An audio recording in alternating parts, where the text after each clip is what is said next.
Damai sejahtera Allah yang melampaui akal dan pikiran manusia, itulah yang menguasai hati dan pikiranmu di dalam Yesus Kristus Tuhan kita. Amin. Shalom. Jemaat Tuhan yang berbahagia,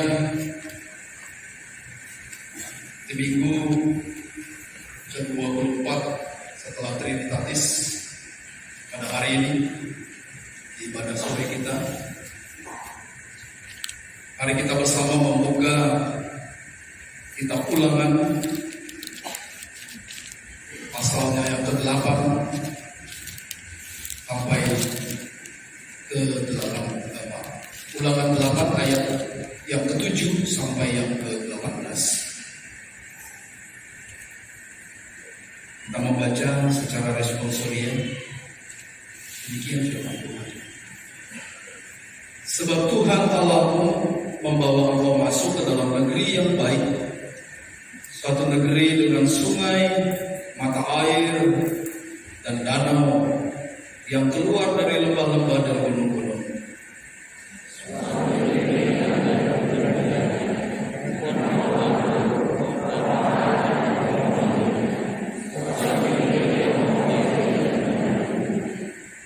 Suatu negeri di mana engkau akan makan roti dengan tidak usah berhemat, di mana engkau tidak akan kekurangan apapun. Suatu negeri yang batunya mengandung besi, dan dari gunungnya akan kau gali tembaga.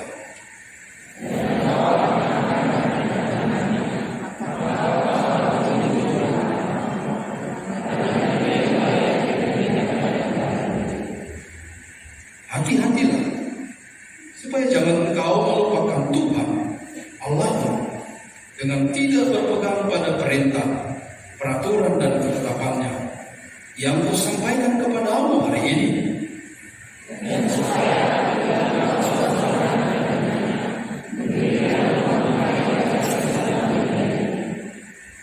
Dan apabila lembu sapimu dan kambing dombamu bertambah banyak, dan emas serta perakmu bertambah banyak, dan segala yang ada padamu bertambah banyak,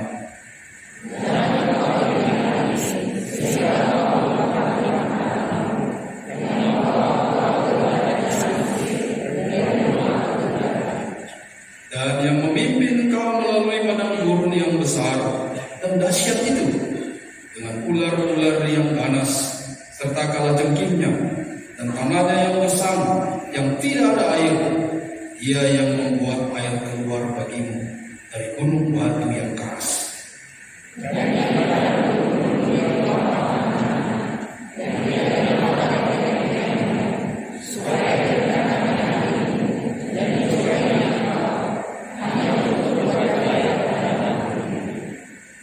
Maka janganlah kau katakan dalam hatimu, kekuasaanku dan kekuatan tanganku lah yang membuat aku memperoleh kekayaan ini.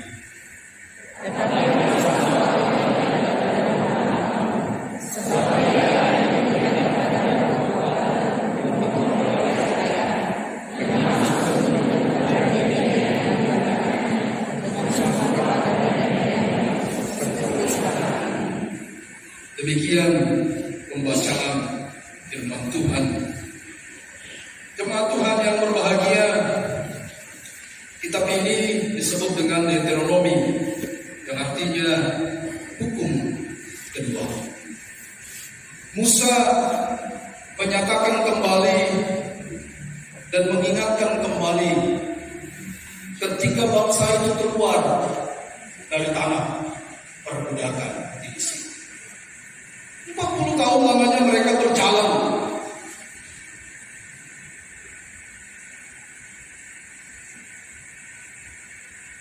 kepada sebuah tempat yang telah dijanjikan.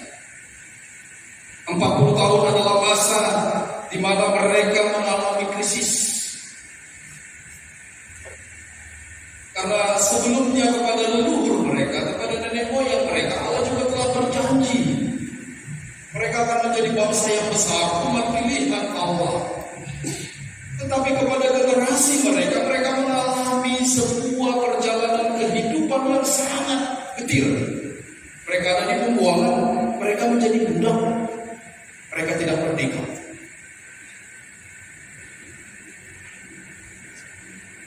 Tapi kemudian Musa memimpin bangsa ini sesuai dengan apa yang telah Tuhan tetapkan. Memimpin mereka untuk menyatakan janji kepada nenek moyang mereka bahwa mereka sungguh adalah bangsa yang Tuhan kasih. Dan ketika mereka akan masuk ke negeri di mana Allah telah berjanji,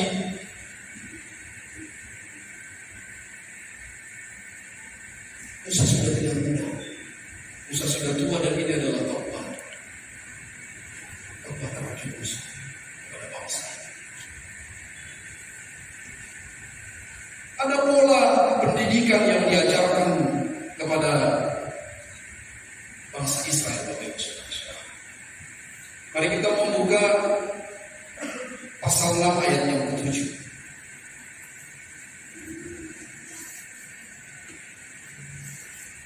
Ini adalah pola pendidikan keluarga yang sejak dari nenek moyang mereka menjadi fondasi mereka untuk mengenal siapa Tuhan. Mari kita baca bersama-sama ayat pasal 6 ayat yang ke-7. 1, 2, 3. Haruslah engkau mengajarkannya berulang-ulang kepada anak-anakmu dan membicarakannya apabila engkau duduk di rumahmu, apabila engkau sedang dalam perjalanan, apabila engkau berbaring, dan apabila engkau bangun.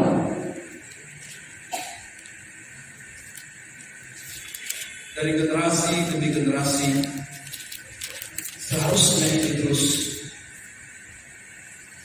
disampaikan. Sebuah generasi melegasikan, mewariskan bagaimana pola pendidikan keluarga tengah-tengah bangsa. Tetapi Bapak Ibu Saudara-saudara, kita bayangkan bagaimana ketika persoalan kehidupan begitu berat, ketika mereka mengalami perbudakan, hidup saja tidak bebas, persoalan demi persoalan, mereka dapat menceritakan Allah itu Allah yang hebat, Tuhan itu Tuhan yang luar biasa, Dia penyayang, Dia pengasih.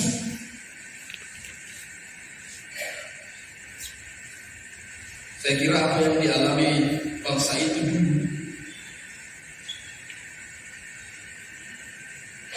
juga masih terjadi bagi kita hari ini. Sulit bagi seseorang untuk bisa menyatakan dan menerima bahwa kalau kita mengatakan oh Tuhan itu baik, kita mengajarkan, kita memberitakan dan terus menerus, baik itu siang, pagi, siang, sore, malam, baik itu ketika berjalan, ketika tenang, ketika bersenang-senang, atau bahkan ketika kita santai, kita pasti membantu.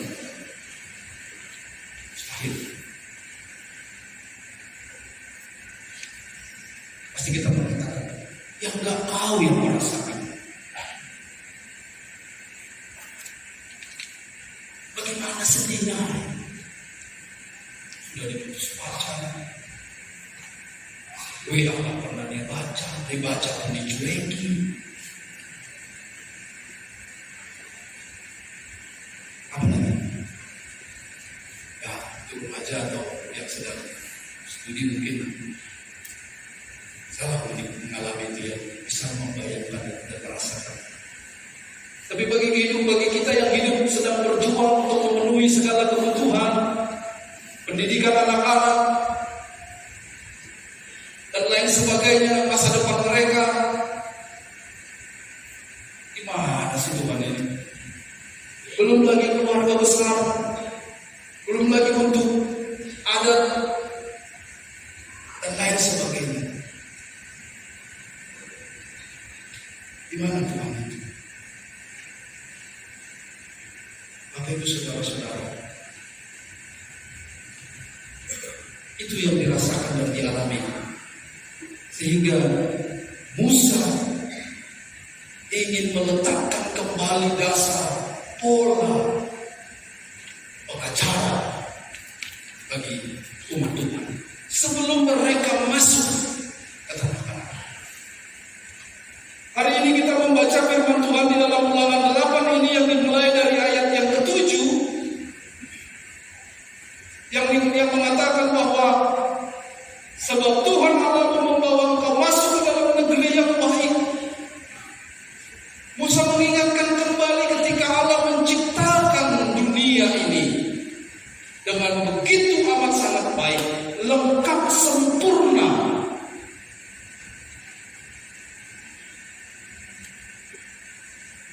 Musa mengingat kembali bagaimana dunia diciptakan. Negeri dengan sungai, mata air, danau, itu luar biasa. Dan itu semua untuk memenuhi kebutuhan hidup manusia, kebutuhan bangsa itu di negeri, di tanah Kanaan yang dijanjikan. Sebenarnya ironis Bapak Ibu Saudara-saudara. Kenapa?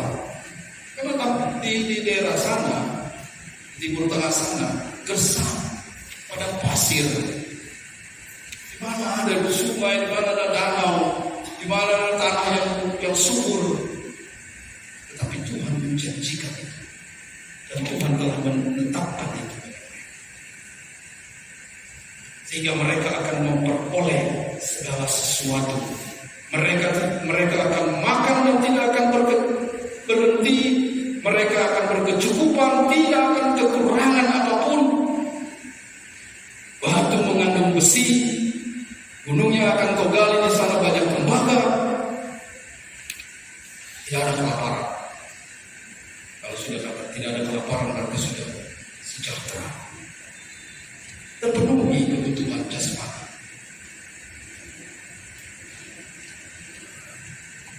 Bapak Ibu Saudara-saudara, tapi di dalam situasi seperti inilah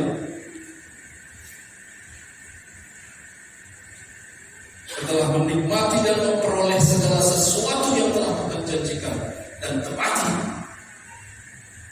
mereka telah masuk dan akan masuk. Maka Musa mengingatkan mereka, hati-hati, hati-hati. Kata hati-hati Bapak Ibu Saudara-saudara dalam bahasa Ibrani-nya samar,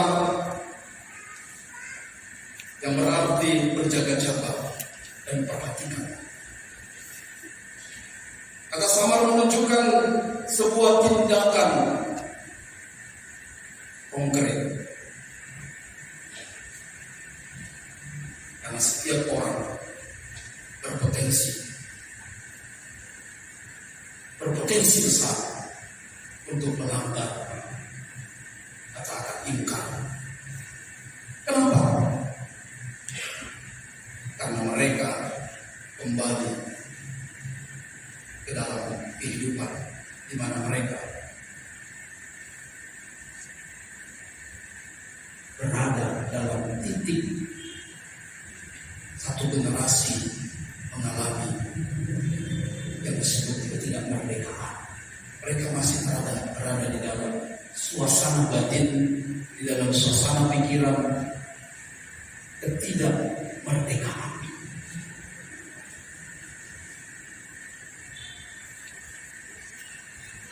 Ada krisis sebenarnya yang terjadi. Tetapi pada saat krisis itulah Bapak Ibu Saudara-saudara, pemisah antara orang yang sudah merdeka, yang sudah bebas, atau masih tetap berada di dalam situasi belenggu, keterpenjara. Jemaat Tuhan yang berbahagia, tema kita hari ini, jangan lupakan Tuhan. Apa hubungannya Bapak Ibu Saudara-saudara? Di dalam dunia pendidikan ada 3 hal penting dan mendasar di mana seseorang dinyatakan lulus, menerima, mengalami, dan mendapatkan apa yang disebut dengan pendidikan yang sejati. Di dunia pendidikan, setiap guru pasti tahu itu, apa tujuannya mengajar. Dan seorang murid juga tahu untuk apa dia belajar. Itu sudah menjadi pakem. Tiga hal itu ialah kognitif, afektif, dan psikomotor. Semua murid, semua pelajar, seorang siswa bahkan mahasiswa akan dinyatakan lulus ketika tiga hal ini telah dilampaui dan mencapai apa yang menjadi tujuan, sehingga dia mendapatkan output, hasil dari tujuannya. Kognitif merupakan sebuah perilaku orang dalam mengolah pikiran, intelektual, intelijensia, pemikiran, di mana sumber yang dia peroleh yaitu pengetahuan, informasi, dan segala sesuatu masih di dalam olah pikir. Apakah dia sudah bisa dikatakan memenuhi standar dalam pendidikan? Belum, tetapi dia di dalam proses pendidikan. Karena apa? Karena dia masih di dalam olah kognitif, berpikir. Para filsuf mengatakan, aku berpikir maka aku ada. Dia masih hanya berpikir, terus berpikir. Proses berpikir.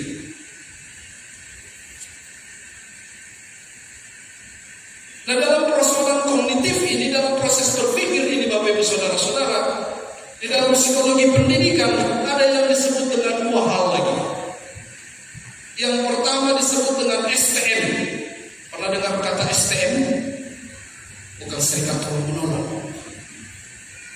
tetapi short term memory. Apa itu short term memory? Segala sesuatu informasi, pengetahuan yang hanya sebekas saja, yang hanya secepat itu saja bisa masuk dalam pikiran kita, dan dia belum diolah sama sekali. Bayangkan Bapak Ibu Saudara-saudara, jika satu hari kita mendapatkan informasi pengetahuan, kalau di dalam dunia pendidikan itu bisa sampai bermiliar-miliar banyaknya. Dan sanggupkah kita manusia ini menerima atau bahkan mengingat itu semua? Ada?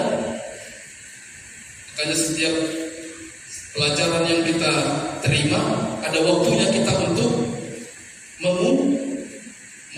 Melalui apa? Melalui tugas, melalui tes ujian tengah semester. Supaya apa yang kita peroleh, pengetahuan yang kita dapatkan,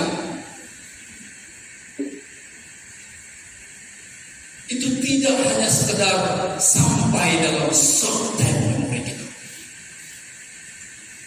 tetapi dia akan menjadi bagian kehidupan kita yang seumur hidup kita, tidak akan pernah hilang, tidak akan pernah dicuri, tidak akan pernah melepas atau lepas dari dalam diri kita.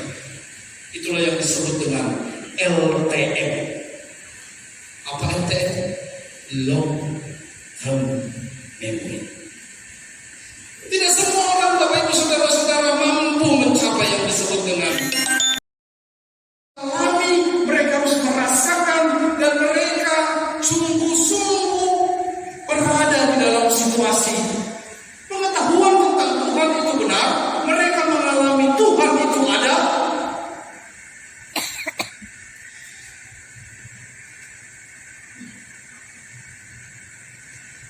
Itulah yang menjadi sangat-sangat kritis seseorang dalam beriman. Apakah dia mampu menggerakkan hidupnya, pengetahuan tentang Tuhan, pengalaman tentang Tuhan, perasaan tentang Tuhan, mampu menggerakkan hidupnya, bahwa sungguh Tuhan itu Allah. Tuhan itu yang membebaskan.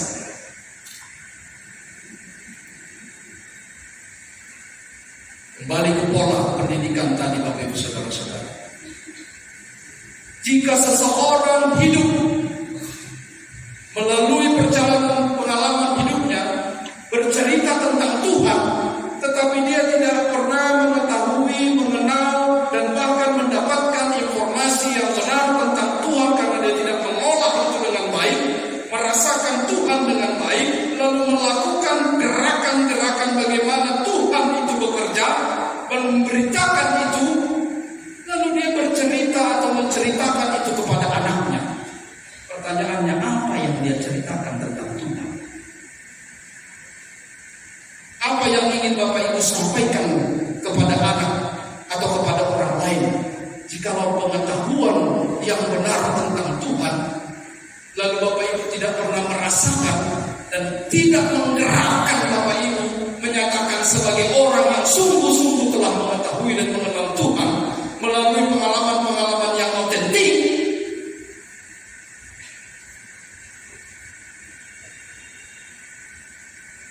berita yang benarkah yang Bapak Ibu sampaikan?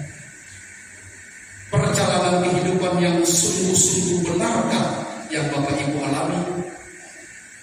Atau kita sama seperti episode tadi, menipu diri kita sendiri? Sekejap kita melihat cermin, wah begitu gagahnya saya, begitu cantiknya saya, dengan pernak-pernik, dengan atribut, dengan embel-embel dan lain sebagainya. Tapi setelah itu, kita tidak tahu rupa kita seperti apa.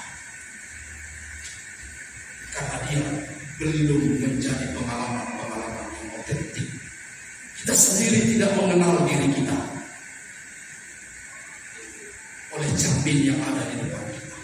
Bapak Ibu Saudara-saudara, cermin itu sebenarnya bukan hanya dalam gambaran atau pengistilahan cermin, tetapi melalui kehidupan kita, perjumpaan kita dengan setiap orang, itu adalah cerminan bagaimana kita hidup.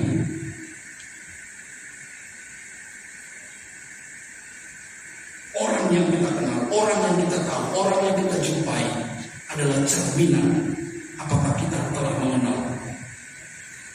Atau hanya sebatas pengetahuan, sebatas informasi, kita tidak bisa merasakan, tetapi kita coba untuk mengatakan.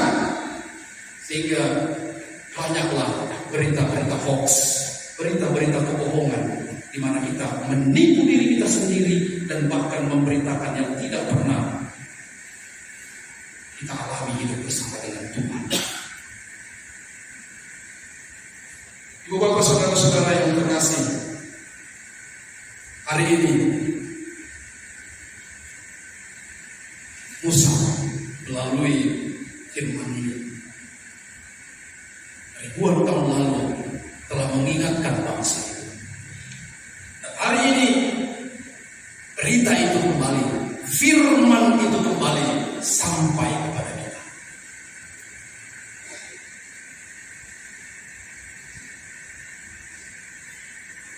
Dan yang paling penting dari ini semua adalah intinya Bapak Ibu Saudara-saudara, peringatan yang disampaikan Musa kepada umat Tuhan bangsa Israel waktu itu, dan pada hari ini, pada kita sore hari ini, mari kita membaca mulai dari ayat 12 sampai ayat yang ke-14. Kita baca 2-3 ayat.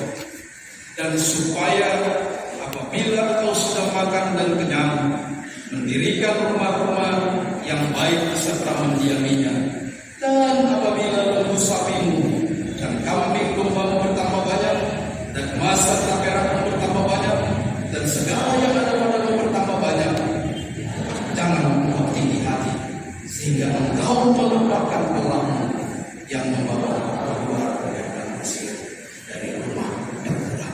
Jikalau hari ini umurmu bertambah, jikalau hari ini pengetahuanmu bertambah, jikalau hari ini sukacitamu bertambah, jikalau hari ini temanmu bertambah, jikalau hari ini viewermu bertambah, jikalau hari ini segala sesuatu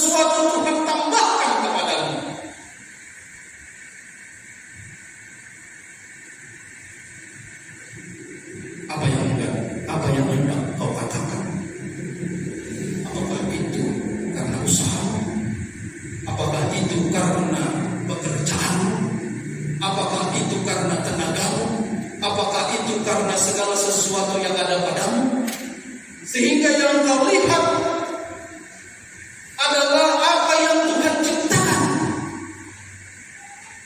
Sehingga dari sebagian banyak orang yang bekerja dengan telah menambah emasnya, menambah pundi-pundinya, menambah segala sesuatu di dalam hidupnya, yang dia lihat adalah ciptaan, bukan Sang Pencipta. Maka di sana apa yang dikatakan oleh Musa dalam ulangan ini yang disebut orang-orang yang tinggi hati. Jadi orang-orang yang tinggi hati, Bapak Ibu Saudara-saudara, jikalau ketika dia mendapatkan apa saja di dalam hidupnya, tidak ada kembali dia mengalami sebuah cara berpikir yang benar.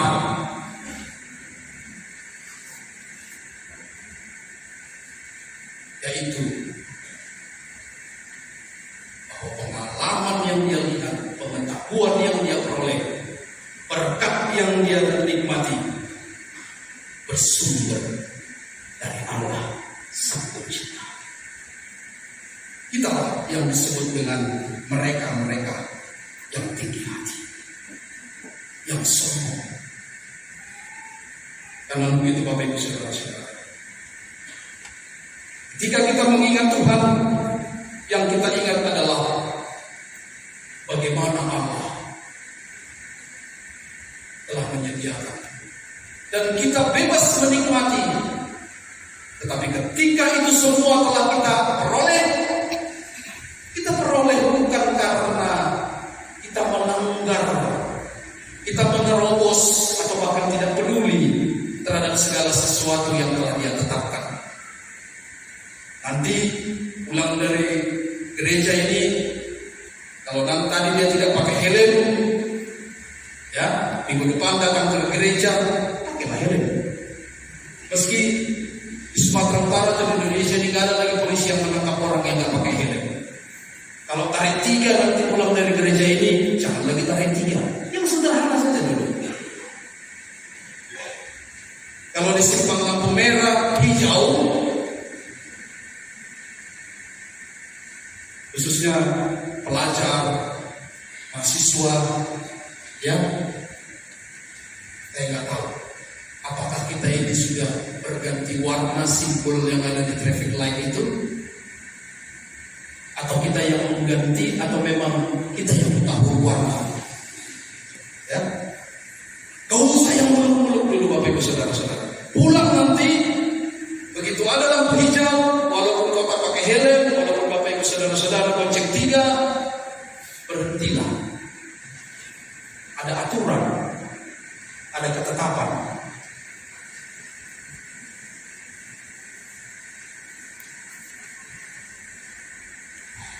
Dari sana kau akan merasakan. Ketika ketetapan Allah itu saya taati, ketika perintah Allah itu saya lakukan, di sana saya telah menambah pengetahuan, pengalaman, dan iman saya untuk melakukan apa yang Tuhan perintahkan demi keteraturan.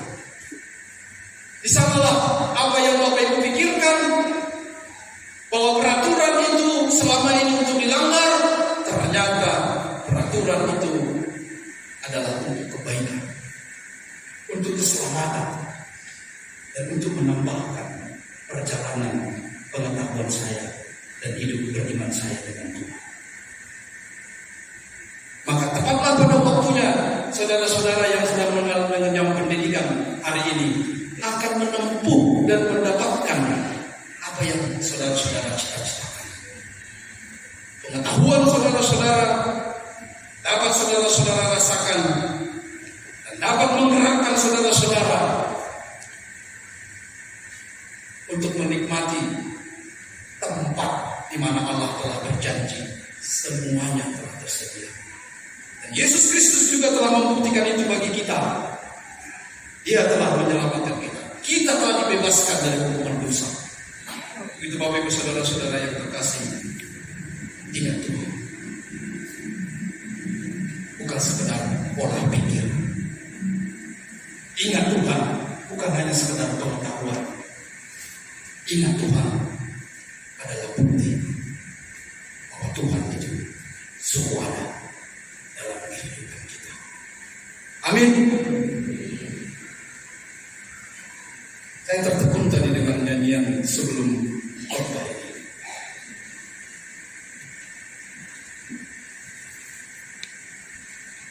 Ayat nomor 8. Saya diiringi pakai satu musik aja kalau boleh. Nomor 8, anugerah terindah. Tapi saudara-saudara, kalau anugerah terindah, jika sampai hari ini itu masih dalam sebatas pengetahuan saja, mari hari ini Bapak Ibu Saudara-saudara kita alami bahwa anugerah terindah itu sungguh anugerah terindah.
Kami bersyukur jikalau kami sungguh mengalami Engkau adalah anugerah yang terindah Tuhan.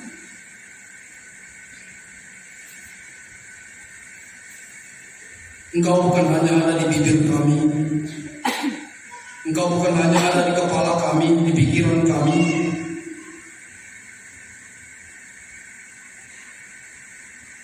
tetapi Engkau nyata dalam gerak hidup kami. Kami mengalami hidup bersama dengan Engkau. Ketika pengetahuan, ketika pengalaman,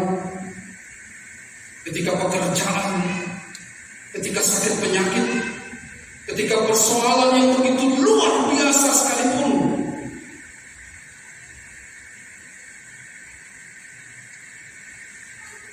membuat kami ragu. Tapi hari ini Tuhan, Engkau telah menyatakan kami akan memasuki tempat di mana Engkau telah menganugerahkan segala sesuatunya bagi hidup kami. Engkau telah menyediakan bagi kami.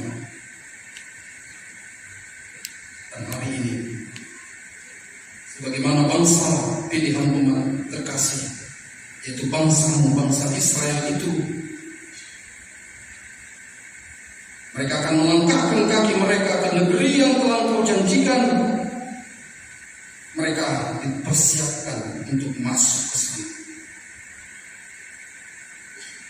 Dan hari ini juga Tuhan, kami diingatkan kembali untuk memasuki dan mengarungi hidup kami yang baru. Bahwa tidak sedetik pun kami akan melupakan Engkau. Kiranya Roh-Mu yang kudus meneguhkan kami untuk bisa bergerak melakukan itu semua. Terima kasih ya Tuhan Yesus.